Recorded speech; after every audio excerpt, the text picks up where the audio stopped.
Bapak Ibu Saudara, kenapa peristiwa Pentakosta sangat penting untuk kita rayakan setiap tahun?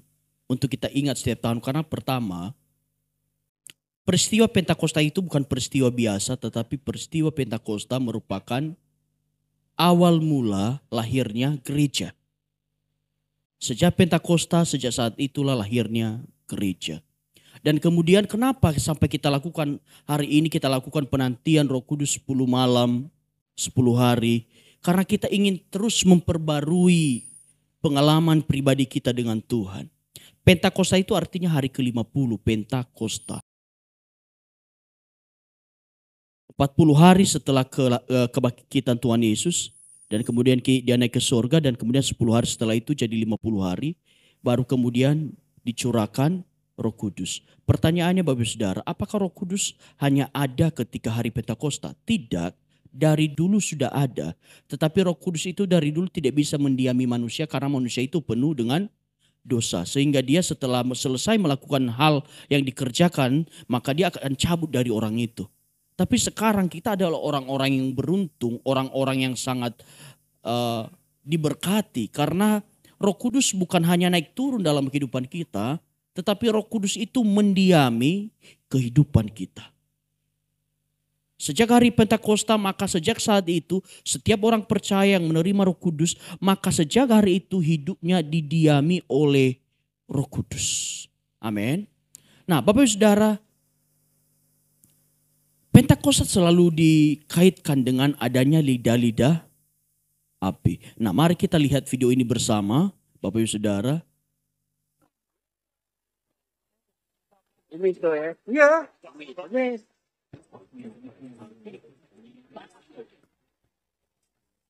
Kobaran api dengan cepat membakar belasan rumah yang dijadikan tempat usaha di Jalan Penjernihan Tanah Abang, Jakarta Pusat. Api diduga berawal dari korsleting listrik. Tak ada korban jiwa dalam peristiwa. Sementara kerugian akibat kebakaran ditaksir mencapai ratusan juta rupiah.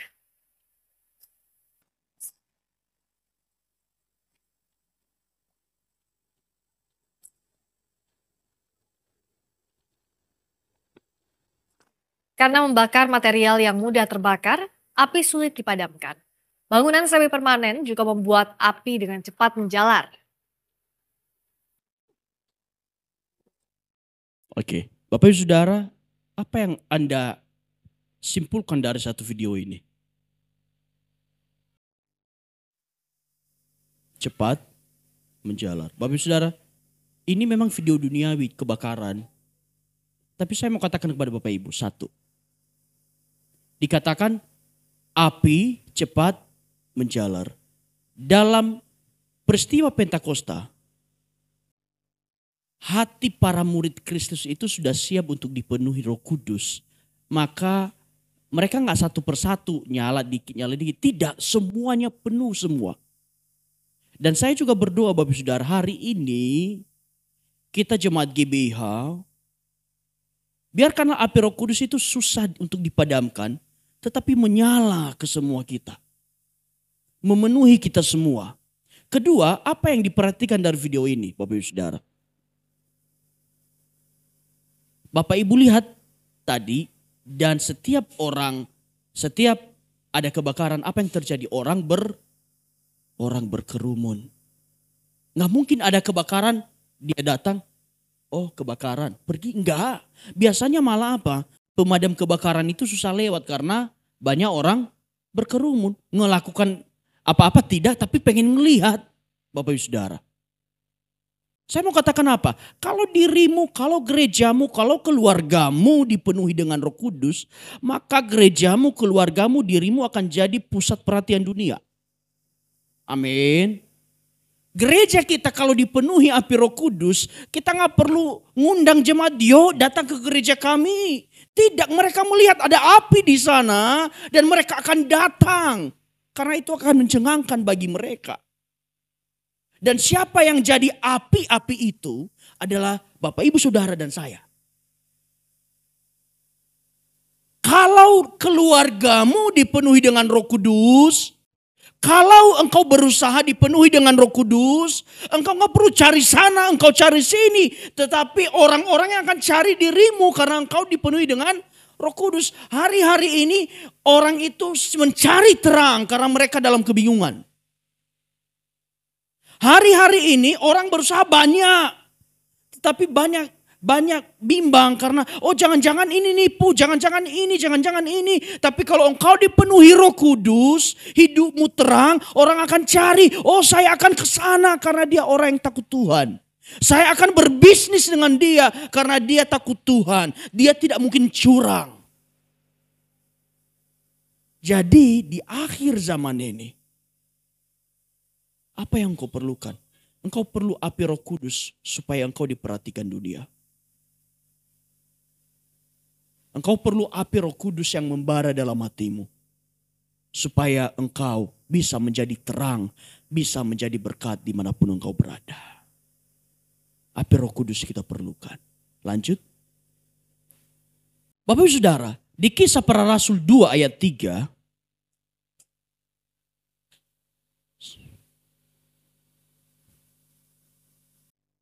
Sebentar Bapak Ibu Saudara ya.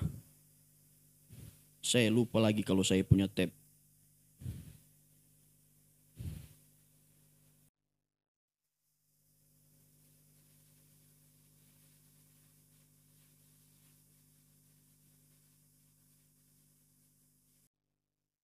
Ya. Di Kisah Para Rasul 2 ayat 3 dikatakan begini. Dan tampaklah kepada mereka lidah-lidah seperti nyala api yang bertebaran dan hinggap pada mereka masing-masing. Nah Bapak Ibu Saudara, ini adalah peristiwa Pentakosta ketika para murid Kristus dipenuhi dengan Roh Kudus, dan apa yang terjadi di tempat mereka berada, maka tempat itu penuh dengan orang-orang karena mereka melihat orang murid-murid Yesus berbahasa roh, ada mujizat, ada perkara ajaib, sehingga orang berkerumun melihat ke sana. Jadi satu yang pasti, ketika ada kehadiran Tuhan, ada api Roh Kudus di mana kita berada, orang pasti berkerumun untuk melihat. Amin. Bapak Ibu, engkau lagi buka tokomu,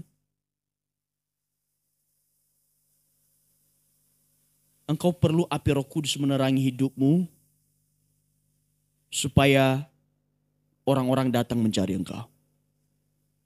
Engkau lagi berbisnis, engkau lagi sekolah, engkau perlu Roh Kudus untuk menerangi hidupmu sehingga orang-orang datang mencari engkau.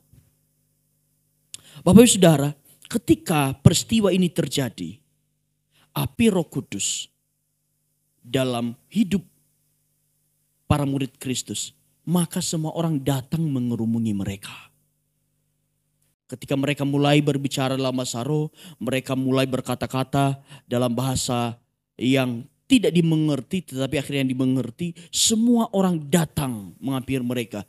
Dan tahukah Bapak Saudara, ketika peristiwa itu terjadi, ada orang yang memuji Allah melihat keajaiban itu. Tetapi tidak sedikit ada juga yang bilang, mereka mabuk anggur manis. Jadi saya mau katakan kepada Bapak Ibu juga, ini peringatan kepada kita. Ketika hidupmu lagi benar-benarnya di hadapan Tuhan, ingat ada dua kelompok yang akan melihat kehidupanmu. Satu yang akan melihat begini, wow, hidupnya berubah karena dipenuhi Roh Kudus. Tetapi ada satu yang bilang, sok suci nih ye. Akan selalu ada dua oknum yang akan melihat kehidupanmu. Tapi saya mau tanya, apakah ketika para murid Kristus diolok-olok minum anggur manis, apakah mereka mundur? Tidak. Jadi saya juga mau katakan kepada Bapak Ibu, kalau hidupmu diolok-olok karena hidupmu dipenuhi Roh Kudus, karena engkau hidupmu berubah, maka jangan heran dan jangan mundur. Itu sudah terjadi ribuan tahun yang lalu. Amin. Bapak Ibu Saudara, kalau api yang pertama itu menimbulkan apa? Kerugian. Tetapi berbeda dengan api Roh Kudus. Dia tidak akan menimbulkan kerugian dalam dirimu, tetapi justru dia akan perlengkapi engkau semakin dahsyat luar biasa. Amin. Nah Bapak Ibu Saudara, karena api yang kita bicarakan adalah api Roh Kudus. Bukan api dari kompormu, bukan api dari kompor gasmu, dari listrikmu, enggak. Kalau itu api yang merusak, bisa merusak. Tetapi api Roh Kudus semakin engkau menyala di hadapan Tuhan, semakin engkau luar biasa. Jadi nanti Bapak Ibu Saudara, sama-sama bilang kiri kanan, menyala abangku.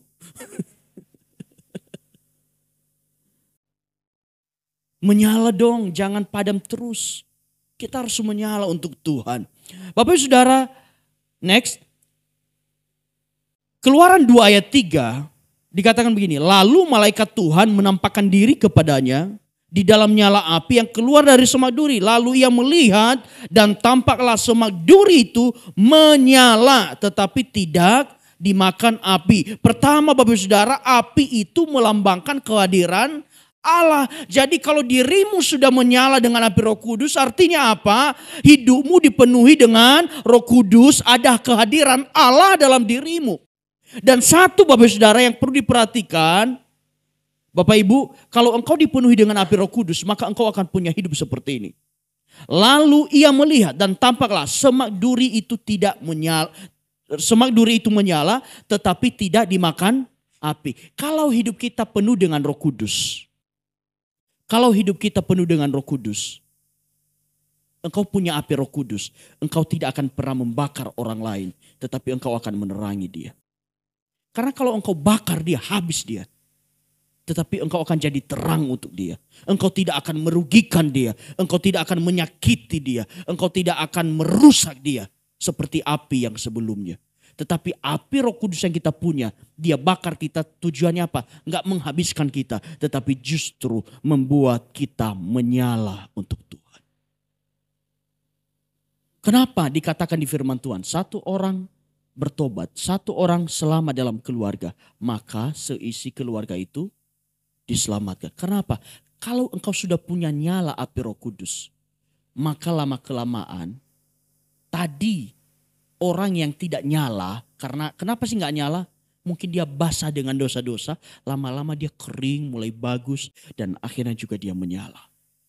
Makanya kalau engkau punya suami, punya istri yang belum kenal Tuhan, jangan berhenti, jangan menyerah, tetap berdoa untuk dia. Kalau apimu makin besar, maka dia ikut dihangatkan juga. Tetapi kalau apimu hampir mati, bagaimana bisa menghangatkan dia? Untuk menghangatkan dirimu saja tidak cukup. Bapak Ibu Saudara, api itu melambangkan kehadiran Allah dalam diri kita. Dan lanjut Bapak Ibu Saudara, bayangkan kalau gereja kita dipenuhi api Roh Kudus. Tadi kalau saya katakan kalau gereja kita dipenuhi dengan api Roh Kudus, maka satu hal yang terjadi. Gereja kita akan jadi pusat perhatian. Keluarga kita akan jadi pusat perhatian. Diri kita akan jadi pusat perhatian. Engkau nggak butuh cara apa-apa untuk dipromosiin. Engkau akan dipromosikan sendiri oleh Tuhan. Usahamu engkau gak butuh promosi ekstra, tetapi Tuhan sendiri yang akan membuat usahamu terpromosi. Karena apa? Karena engkau punya terang yang dicari dunia ini. Karena dunia ini akhir-akhir ini sedang berjalan dalam kegelapan. Mereka butuh terang. Siapa terang itu? Adalah kamu dan saya. Amin. Bapak Ibu Saudara, lanjut Matius 3 ayat 11. Bagaimana untuk memperoleh api Roh Kudus? Maka dikatakan begini. Aku membaptis kamu dengan air sebagai tanda pertobatan. Yohanes mengatakan, aku membaptis kamu dengan air sebagai pertobatan. Maka jangan puas ketika engkau selesai dibaptis selam. Ingat, itu cuma tanda kelahiran baru, cuma tanda pertobatan. Kemudian, ia yang datang kemudian daripada aku lebih berkuasa daripada aku, yaitu Yesus. Dan aku tidak layak melepaskan kasutnya. Ia akan membaptiskan kamu dengan Roh Kudus dan dengan api. Gereja hanya bisa mempersiapkan dirimu untuk bertobat. Tetapi selebihnya engkau dipenuhi dengan Roh Kudus, engkau mengalami api Roh Kudus, itu urusanmu dengan Tuhan. Kita hanya bisa bantu sama-sama sebagai tubuh Kristus, saling mendorong sehingga kita semua dipenuhi dengan Roh Kudus. Tetapi selebihnya baptisan Roh Kudus, kepenuhan Roh Kudus, kepenuhan api Roh Kudus itu asalnya dari Tuhan. Dan saya percaya, semalam firman Tuhan, barang siapa yang haus, ia akan kuberi minum. Kalau kita haus akan api Roh Kudus, kalau kita haus akan Tuhan, maka Tuhan juga akan curahkan api Roh Kudus-Nya untuk kita. Amin. Api itu akan menghampiri kita bila kita sudah bertobat dan menerima Yesus sebagai Tuhan dan Juru Selamat. Kalau kita sudah bertobat, kita beri diri kita dibaptis, hidup kita berubah, maka saya percaya Bapak Saudara, api Roh Kudus itu akan menghampirimu. Amin. Nah, lanjut, kenapa kita perlu api Roh Kudus? Bapak Saudara, hari ini yang menjadi konsen kita adalah kenapa kita memerlukan api Roh Kudus. Mungkin Bapak Saudara bisa bertanya, Pak, di luar sana yang belum kenal Tuhan juga gak dipenuhi api Roh Kudus, hidupnya baik-baik aja kok. Hidupnya kenapa-napa, usahanya lancar, makanannya makan enak. Malahan 3 kali sehari makannya babi terus. Tapi gak punya api Roh Kudus. Kok itu bisa Pak? Tapi hari ini kita akan belajar Bapak Saudara. Kenapa kita memerlukan api Roh Kudus dalam kehidupan kita? 1. Karena api Roh Kudus itu menghanguskan dan memurnikan kita. Mari kita baca Ibrani 12 ayat 29. Sebab Allah kita adalah api yang menghanguskan. Bapak Ibu Saudara, emas murni itu tidak diperoleh begitu saja. Tetapi melewati dari berbagai proses sampai ada yang namanya tertinggi itu 24 karat. Ada yang 18 karat, ada yang 22, tapi yang tertinggi kalau nggak salah 24 karat. Nah, untuk memperoleh kemurnian dari sebuah emas, maka diperlukan yang namanya pembakaran dengan suhu yang tinggi. Begitu juga dengan kehidupan kita, kita perlu Roh Kudus untuk satu, untuk membakar segala dosa yang ada dalam diri kita. Kenapa Bapak Saudara? Roh Kudus itu berfungsi untuk menjadi pribadi yang menginsafkan kita akan dosa. Saya percaya Bapak Saudara, dan Bapak Ibu pasti pernah mengalami. Kalau engkau punya Roh Kudus, kalau hidupmu dipenuhi Roh Kudus, kalau engkau berbuat dosa, kalau engkau berbuat kesalahan, engkau pasti akan merasa bersalah. Amin. Tetapi kalau Roh Kudus itu padam, engkau mau berbuat salah, engkau mau berbuat dosa, gak akan ada rasa bersalah sama sekali. Tapi kalau ada Roh Kudus yang menerangi hati kita, ketika kita berbuat dosa sedikit pun, Roh Kudus langsung ingatkan ada rasa ketidaknyamanan dalam hati. Itulah fungsinya Roh Kudus. Dia menghanguskan segala dosa-dosa kita. Dikatakan alat penampi di tangannya, alat penampi sudah di tangannya, ia akan membersihkan tempat pengirikannya dan mengumpulkan gandumnya ke dalam lumbung. Tetapi debu jerami itu akan dibakar dalam api yang tidak terpadamkan. Artinya apa? Hidup kita ada 2 pilihan. Kita mau jadi gandum atau kita mau jadi jerami. Artinya kalau hidup kita mau jadi gandum, maka hidup kita harus seturut firman Tuhan. Berisi Bapak Ibu Saudara. Tetapi kalau hidup kita jadi jerami berarti kita gak peduli firman Tuhan. Ada 2 pilihan, mau jadi gandum atau mau jadi jerami. Tanya kiri kanan, engkau mau jadi gandum atau mau jadi jerami? Gandum lah ya. Gandum itu gak usah diapa-apain Bapak Ibu Saudara. Saya pernah kerja di sawah pas saya masih kecil di kampung.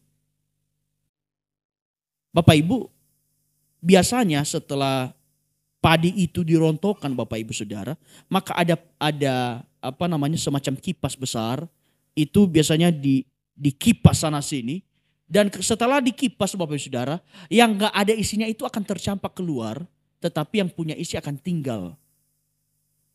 Dan yang tidak berisi itu akhirnya akan dibuang dan dibakar. Akhir hidup kita Bapak Ibu Saudara akan sangat menentukan mau jadi gandum atau mau jadi jerami atau mau jadi gabah yang tidak berisi. Fungsi firman Tuhan adalah mengoreksi kehidupan kita. Fungsi Roh Kudus adalah membakar setiap yang tidak perlu dalam kehidupan kita. Sakit gak ketika Roh Kudus bakar? Sakit Bapak Ibu Saudara. Ketika di dalam diri kita masih ada dosa yang tidak bisa kita lepas, kalau Roh Kudus sudah menghinggapi hidup kita, maka dia akan membakar sedikit demi sedikit. Maka dosa-dosa itu habis. Maka saya percaya orang yang dipenuhi Roh Kudus hidupnya pasti berubah lebih baik. Karena sedikit demi sedikit Roh Kudus itu akan bakar. Dulunya yang pembohong, dulunya yang penipu, dulunya yang tidak peduli, dulunya yang kalau ngomong itu suka kebun binatang semua. Sedikit demi sedikit itu akan dibakar oleh Roh Kudus. Sehingga hidupmu menjadi murni seperti Kristus. Karena tujuan akhir hidup kita apa?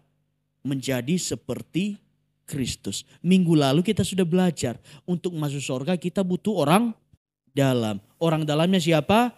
Yesus Kristus. Caranya supaya bisa masuk surga berarti kita harus mirip Yesus Kristus untuk bisa masuk surga. Jadi Bapak Ibu Saudara, api Roh Kudus itu akan menghanguskan dan memurnikan kita. Dia akan singkirkan segala dosa dan karakter dosa kita. Dan satu lagi Bapak Ibu Saudara, apa yang dibakar Roh Kudus dalam kehidupan kita? Dia akan membakar segala kelemahan-kelemahan kita. Bapak Ibu, saya mau kasih satu kesaksian Bapak Ibu Saudara. Dan saya juga berdoa Bapak Ibu alami ini. Ketika engkau sering-sering di dalam hadirat Tuhan. Bukan hanya dosamu yang sedikit demi sedikit dibakar. Tetapi kelemahanmu, sakit penyakitmu akan dibakar sampai hangus. Bapak Ibu 2 tahun yang lalu, 2 tahun ya kalau nggak salah, saya sudah lupa. Saya divonis jantung saya itu saturasinya, sistoliknya atau diastolik, gerakannya setiap mompa itu 47%. Sedangkan minimal harus 52%. Jadi ada di bawah. Kalau tidak diobati maka akan terus menurun. Maka terjadi yang namanya lemah jantung. Jadi kekuatan jantung itu berkurang. Kalau kekuatan jantung itu normalnya begini, jantung saya udah mulai begini. Dan tahu nggak vonis dokter, itu nggak bisa disembuhkan karena yang rusak otot jantungnya. Waktu itu kalau saya mungkin di pembuluh darah ada penyumbatan, berarti cara atasinya dikasih ring. Tetapi ini nggak bisa diapa-apain katanya, karena ini yang bermasalah ototnya. Saya terus kontrol semakin hari selama 2 tahun Bapak Saudara. Dan kemarin saya ingatkan dokter, dok saya udah 2 tahun loh. Belum di eko lagi jantungnya. Belum di USG. Kemudian di USG lah jantung saya Bapak Saudara. Di USG saya udah mulai dak-dikduk. Ini turun apa naik. Dan memang sebelumnya juga saya beriman Bapak Saudara. Saya berdoa naik. Menjadi normal. Dan tahu Bapak Saudara, ketika jantung saya dicek, dokternya bilang, bagus ini. Ini jauh loh Pak peningkatannya nih Pak, bagus banget. Karena dari 47% naik jadi 65%. Bapak Ibu, saya mau bilang Bapak Ibu Saudara, sering-seringlah dalam hadirat Tuhan. Karena dosa-dosamu, sakit penyakitmu, kelemahanmu sedikit demi sedikit terbakar. Dihanguskan, dimurnikan kembali seperti sedia kala. Bapak Ibu, sekarang itu masalahnya saya apa? Tinggal saya gara-gara minum pengencer darah, akhirnya larinya ke GERD. Jadi saya baru paham, oh ternyata kalau saya lemah ini penyebabnya. Sedangkan jantung saya udah mulai membaik. Sudah sangat jauh baik dari sebelumnya. Dan saya percaya ini adalah hasil dari Roh Kudus yang bakar segala kelemahan saya. Saya juga rindu Bapak Saudara. Bapak Ibu yang punya sakit penyakit, yang punya kelemahan. Sering-sering bergaul karib dengan Roh Kudus. Sering-sering mengalami kepenuhan Roh Kudus. Maka apapun kelemahanmu, sakit penyakitmu, dosamu, sedikit demi sedikit akan terbakar sampai habis. Amin. Dan kedua Bapak Saudara, kenapa kita perlu api Roh Kudus? Lanjut. Karena api Roh Kudus itu berfungsi untuk menerangi kita ke jalan yang benar. Mazmur 119 ayat 105 dikatakan, firman-Mu itu pelita bagi kakiku dan terang bagi jalanku. Bapak Saudara, dikatakan firman-Mu itu pelita bagi kakiku dan terang bagi jalanku. Kenapa dikatakan pelita bagi kakiku? Karena yang sering terantuk itu kalau dalam kegelapan apa? Kaki. Dan orang sering jatuh dalam dosa karena apa? Karena tinggal dalam kegelapan. Ada juga orang yang sudah diterangi Roh Kudus tapi sengaja hidup dalam kegelapan karena dia terlalu nyaman untuk berbuat dosa. Tapi saya mau katakan hari ini Bapak Ibu Saudara, miliki api Roh Kudus supaya jalanmu terang ke depan. Banyak orang yang sudah dijamah Roh Kudus, bahkan mungkin sudah berbahasa roh, tetapi kok hidupnya nggak berubah ya? Karena apa? Dia hanya pakai Roh Kudus ketika ada di dalam gereja. Nanti pulang Roh Kudus ditinggalkan. Dia kembali ke dalam hidup yang gelap. Karena apa? Dia terlalu nyaman untuk berbuat dosa. Tetapi hari ini Bapak Saudara, semua kita yang di tempat ini, mari kita jadikan Roh Kudus sebagai terang dalam kehidupan kita. Yohanes 8:12, maka Yesus berkata pula kepada orang banyak, katanya, akulah terang dunia. Barang siapa mengikut aku, ia tidak akan berjalan dalam kegelapan, melainkan ia akan mempunyai terang hidup. Bapak Ibu Saudara, manusia itu jatuh ke dalam dosa karena satu, dia tinggal dalam kegelapan. Jatuh dalam dosa karena tinggal dalam kegelapan. Makanya jangan heran Bapak Ibu Saudara, orang yang belum kenal Tuhan bisa berbuat di luar nalar. Orang yang begal-begal di luar sana, orang yang merampok di luar sana, saya percaya nggak ada Roh Kudus yang menerangi hatinya. Saya percaya kita semua di tempat ini, Bapak Ibu Saudara, Pak Samosir mukanya udah memenuhi lah, untuk preman lah ya, agak memenuhi lah ya, agak memenuhi. Tetapi berani gak dia ngerampok? Gak berani. Karena apa? Ada Roh Kudus yang terangi hatinya. Roh Kudus itu terangi hati kita. Juga memberikan satu pengertian. Dia memberikan identitas kepada kita. Wey, kamu bukan ini loh. Kamu itu yang ini.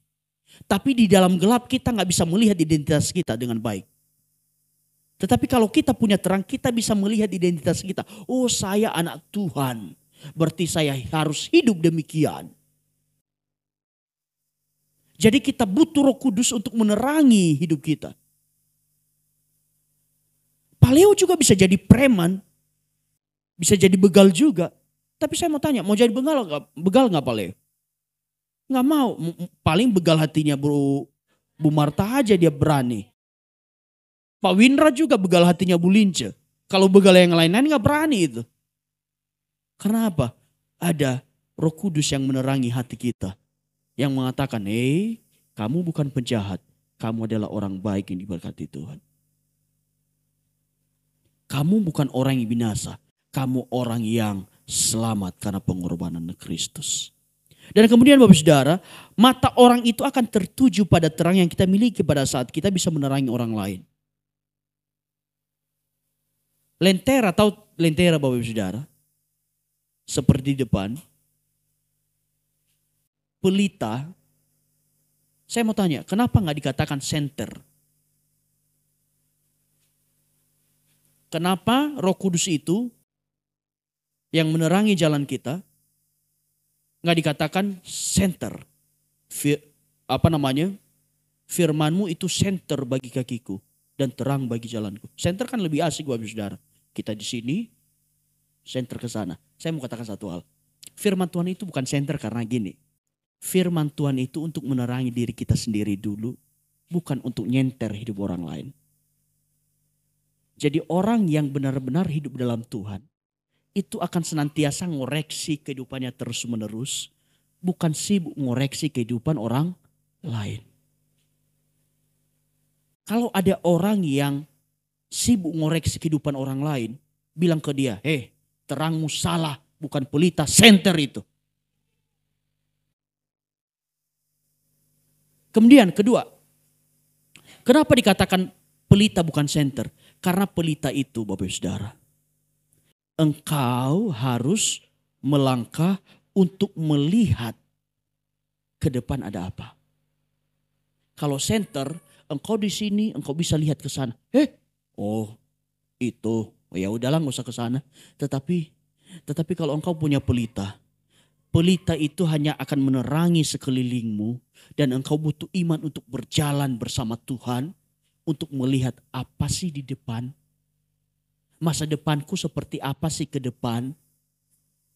Engkau harus melangkah dengan iman supaya engkau bisa melihat apa yang disediakan Tuhan di depan. Tuhan tidak kasih kita senter Bapak Ibu. Tuhan kasih kita pelita. Gereja juga bukan senter bagi jemaat. Tetapi gereja adalah pelita bagi jemaat. Artinya apa? Hidupmu akan diterangi kalau engkau ikut bersekutu. Kalau engkau di luar sana susah Bapak Ibu, kami gak punya senter untuk nyenter Bapak Ibu. Kami hanya punya pelita. Sama-sama kita bertumbuh dalam Tuhan. Amin. Dan yang ketiga, lanjut. Roh Kudus itu juga akan menghangatkan kita.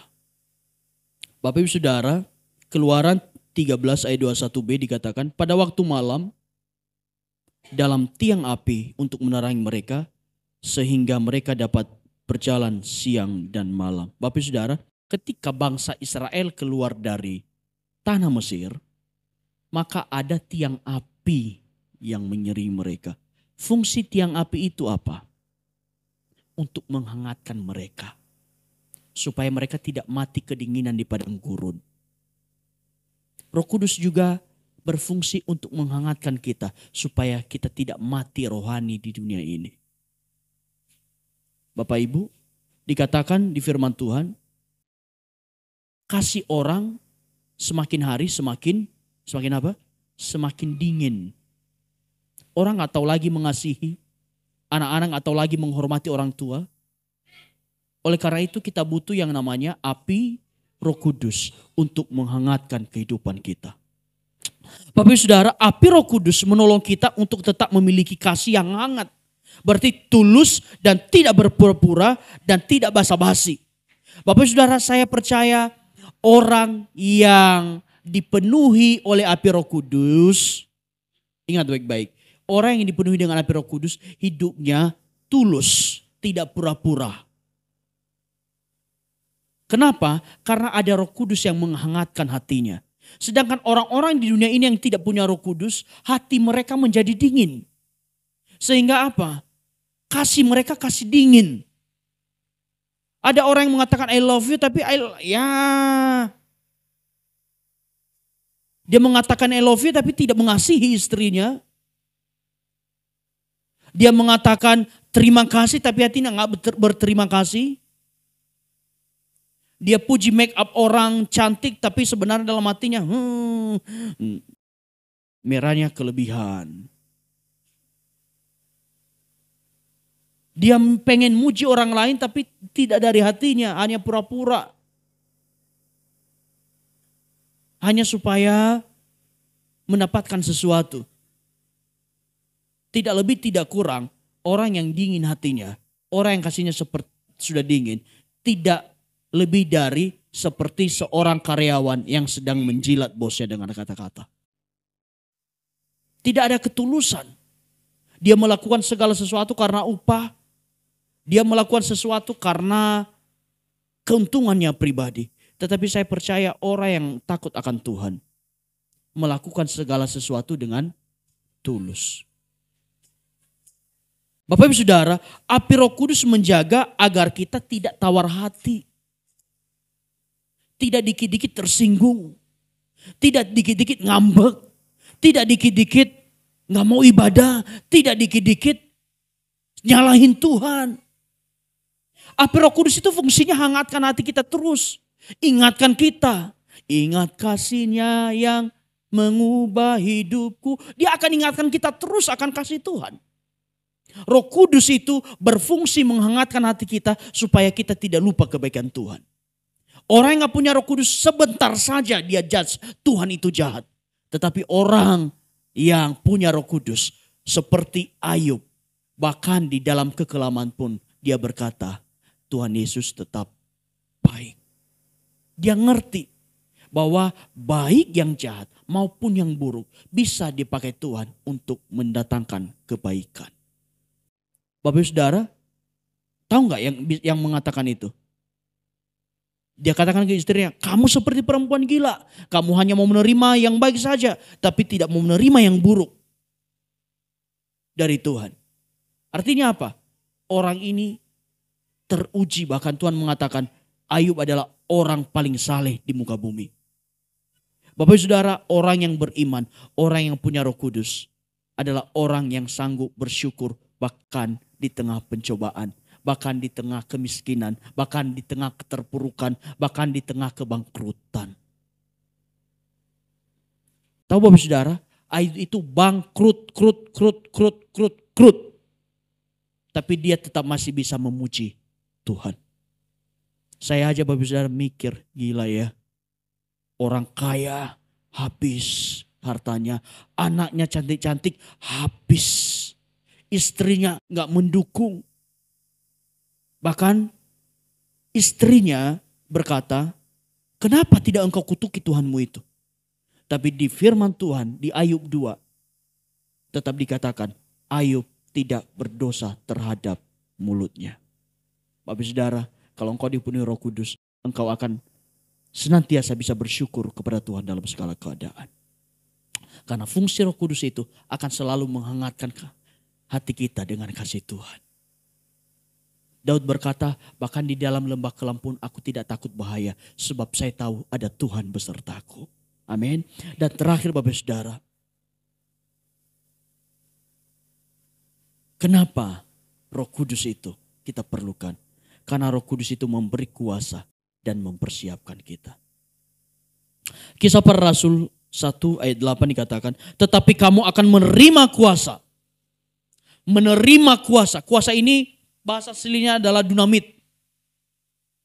Dan tahu Bapak Saudara, dinamit itu adalah sesuatu yang bisa meledakan. Kekuatannya sangat besar sekali. Dan dikatakan kuasa itu kamu akan terima. Tetapi satu syaratnya, kalau Roh Kudus turun ke atas kamu. Kalau Roh Kudus turun ke atas kita, maka saya percaya perkataanmu berkuasa. Doamu berkuasa, hidupmu berkuasa, perkataanmu berkuasa. Bukan karena perkataanmu, tetapi karena Roh Kudus yang memberikan engkau kuasa untuk melakukan segala sesuatu. Dikatakan, kalau Roh Kudus turun ke atas kamu, kamu akan menerima kuasa. Dan kuasa itu berfungsi, kamu akan menjadi saksiku di Yerusalem, seluruh Yudea, Samaria, sampai ke ujung bumi. Tuhan berikan kita kuasa bukan untuk diri kita sendiri. Tetapi fungsi kuasa adalah supaya kita menjadi saksi. Hidup kita menjadi kesaksian bagi setiap orang. Amin. Bapak Saudara, api Roh Kudus memberikan kita kuasa menjadi penuai jiwa, mempersiapkan kita menjadi mempelai Kristus. Makanya jangan heran kalau kita sudah menerima kuasa, orang yang dulunya malu untuk ngomong, sekarang bisa ngomong. Orang yang dulunya malu untuk bicara kepada orang, sekarang malah dia rajin menginjili orang. Kenapa? Karena bukan dia lagi yang berbicara, tetapi kuasa dalam dirinya yang berbicara. Dan kemudian Saudara, Roh Kudus itu akan menjadi bahan bakar kita untuk melayani Tuhan, untuk melakukan pekerjaannya. Bapak Saudara, saya khotbah di depan ini. Saya butuh urapan Roh Kudus supaya saya bisa menyampaikan apa yang Tuhan mau. Kalau nggak ada Roh Kudus, saya akan ngawur Bapak Ibu Saudara. Engkau yang memuji menyembah Tuhan, engkau yang jadi singer, engkau yang jadi aser, jadi ini, jadi itu. Pelayananmu akan ngawur kalau nggak ada Roh Kudus. Tapi kalau ada Roh Kudus dalam dirimu, baru pelayananmu bisa benar. Amin. Pembelaan Tuhan akan nyata dalam hidupmu kalau Roh Kudus ada menyertai engkau. Dan kemudian Bapak Saudara, api Roh Kudus membuat kita selalu membara. Artinya apa? Kalau engkau punya api Roh Kudus dalam hatimu, engkau akan selalu rindu menyembah Tuhan. Kalau engkau punya Roh Kudus dalam hatimu, engkau akan selalu berkata, hari Minggu kapan ya? Hari Rabu worship night kapan ya? Komsel kapan ya? Karena apa? Membara terus menerus. Tahukah Bapak Saudara? Anak muda yang cintanya sedang membara. Pasti gak akan tahan pengen ketemu terus. Dan saya juga berdoa, Bapak Ibu suami istri, kalau engkau lagi jauh dari suamimu, hatimu juga membara untuk dia. Bu Gembala ini kalau saya pergi ke luar kota, gak usah tanya. Itu telepon udah tang ting tung. Saya bilang ini masih sesi, belum bisa ngomong. Kalau hati kita membara dengan Roh Kudus, membara dengan Tuhan, kita akan selalu rindu ingin bertemu dengan Tuhan. Amin. Bapak Saudara, api Roh Kudus itu membuat engkau selalu rindu bersama Tuhan. Engkau selalu rindu berlutut di hadapan Tuhan. Dan Bapak Saudara, terakhir Bapak Saudara, maukah engkau dipenuhi oleh api Roh Kudus? Kita perlu api Roh Kudus dalam kehidupan kita. Kita perlu Roh Kudus untuk menerangi jalan-jalan kita.